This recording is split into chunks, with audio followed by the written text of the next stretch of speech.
Hi, I'm Louis and I'm going to be teaching you how you can deploy your CloudFormation templates from GitHub using GitHub Actions, no waste of time. Let's get straight into it. Step 1, go to your GitHub, go to repositories and create a brand new repository. I'm going to call this one YouTube CloudFormation demo. This is a demo. And add the README file and create. Once it's created, then we want to clone this to our local machine. How I'm going to do this is by dragging this in here, and then I'm going to copy this link here to my clipboard, and then I'm going to do git clone with that link.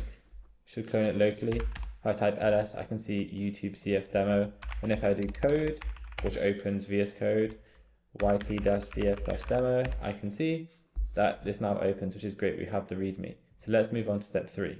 So if we then create a new folder called .github/workflows, and then within that folder, we create a new file called deploy.yaml, and then I copy over this code, which I very nicely have here, and I'll go through it. So this is a GitHub Actions workflow file, and it has a trigger and a set of jobs with steps. So the first part that we need to look at, make it slightly bigger, is the on. So this is our trigger section, and whenever something is pushed to the branch main, this workflow will run and trigger. It has jobs, well it actually only has one job called deploy, which runs on Ubuntu, and it has a set of steps. The first step is to check out the repository. This means we're going to copy the repository over to the machine, which is running the code. Then we're going to configure our AWS credentials. This lets us interact with the AWS CLI. I'm going to change this to my local region, which is EU-West 2, which is London. And then here we have the deploy CloudFormation start, which is then going to use the AWS CLI to then deploy our file, which is locally or will be on the runner. Two things to note, or one thing to note: don't manually or hard code your variables in here. This allows people to steal it and maybe run up costs in your AWS environment. So we're going to upload those later, so don't do that right now. Also, one more thing to note, we've got these parameters here for template file and stack name. For here, let's put a stack name that is unique in your AWS accounts. I'm going to do ytcf demo Louis stack. And for my template file, I'm going to call it simple s3 template.yaml.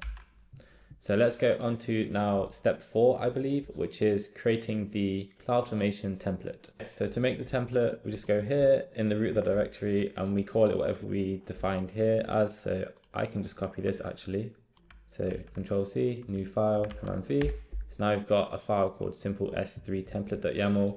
What do we want to create? Well, we can create something simple like just an S3 bucket. So I've asked ChatGPT to do that for me here. And we can go through what this means. So AWS template version, this is the version. A description, so this is the description of the stack. And then within this resources field, we then have our S3 bucket, which is defined, and it has a bucket name, which is given the stack name, but let's give it something new, unique. So yt-cf-louis or demo-louis S3 bucket. That should be globally unique, I hope.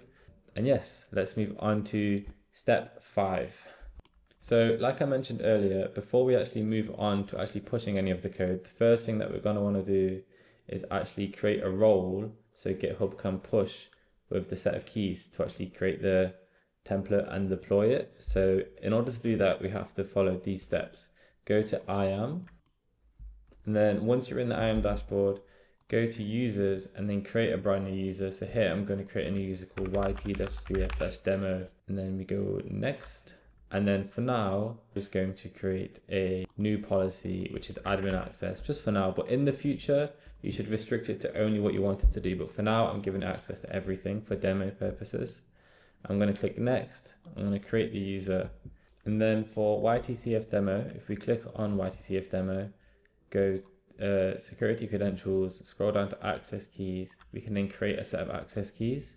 So I'm going to create some for now for a command line interface, and I'm going to click I understand. I click next, create access key, Then you're given the access key and the secret access key. And then this is what we're going to do with those access keys. So go back to your repository that you had before, click on settings, go to secrets and variables, go to actions, go to repository secrets, and then we need to create 2 secrets. So the first secret is called AWS secret or AWS access key ID. I'm going to grab that, copy this access key and paste this in here and add secret. The second secret we want to create is secret access key. So then I'm going to put this here, paste that there. Let me put the secret access key here.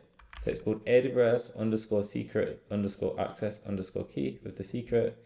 By the way, these access keys, they're going to be revoked once the demo is done, so don't try and copy them. So that secret is now added. And now that we've done that, we can now push our code to the repository. So in order to push our code to the repository, we'll go back to VS Code. We'll open the console. So clicking here, I can open the console as such. Then I'm going to do git status. I can then see, look, we've got a few changes here. So the changes in the GitHub directory, and we've also got the simple S3 template. I can do git add dot. So then we check git status, we've added it. Git commit -m, adding workflow and template.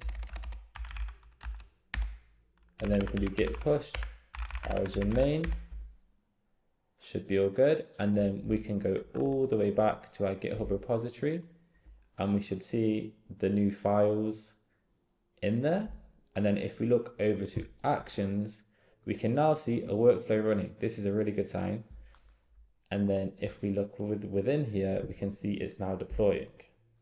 So let's watch it deploy. It's deploying the CloudFormation stack. Now, whilst it's doing this, you can actually go to CloudFormation in AWS. If you want to find it, you can just type in CloudFormation. You can then click on your stacks and make sure you're in the correct region. And then we can see our stack. It's actually been completed. So if we click on it, we can see the stack info, we can see the events, and we can see the resources that have been created. And we can see the bucket which we've created, which is really cool. And the bucket exists if we go visit it, which is really good. We go back here, we can also see that the workflow is now complete. And in order to now add more infrastructure to our AWS account, all we have to do is update this template. So if we wanted to add more S3 buckets, we can just copy and paste this and change the name. If we wanted to add a Lambda, we could add the code for a Lambda.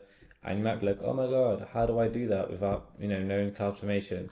It's not so bad. So if you go to type in Lambda or whatever resource you want, type in Lambda, and then type in CloudFormation, the CloudFormation docs will come up. And then you can have a look through them, and you want to go to YAML because we're using YAML, and you can copy what you think you might need, and it tells you what's required. So architecture is not required, code is required, and it tells you the parameters and the parameter type. But if you don't want to do that, you can just ask ChatGPT to give you it. It's also pretty good. And that's all for me. You're now not using ClickOps, which means you're clicking around AWS console. You're now using automated infrastructure as code, which is amazing. You're one step closer to being a better DevOps developer. Thank you so much for watching. It's been a pleasure. Like and subscribe. Bye bye.